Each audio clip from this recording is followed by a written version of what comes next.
what are your recommendations on feeders to start with to attract the greatest diversity of birds? Because what most people want when they get into bird feeding is to attract the greatest variety of birds in their backyard.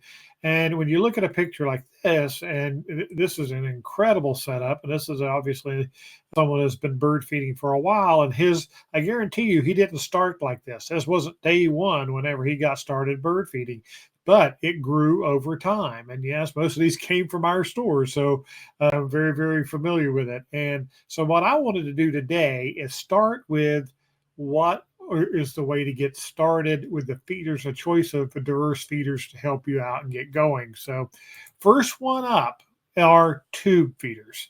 I truly believe especially if you've got limited space, this is really your best choice. If you have a lot of wind problems, if it really brisk winds, there's a lot of reasons why tube feeders are very, very good for you to start with.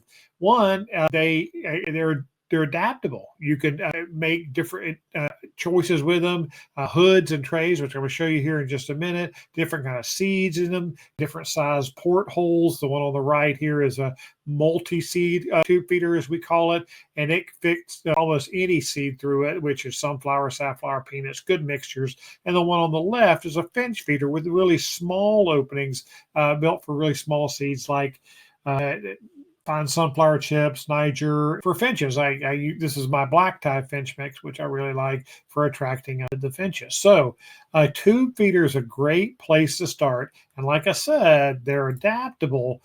They almost all tube feeders, not everyone, but almost all tube feeders have the ability to add a tray to it and a hood to it. So hoods obviously is to give you much better rain protection, but the trays are really important.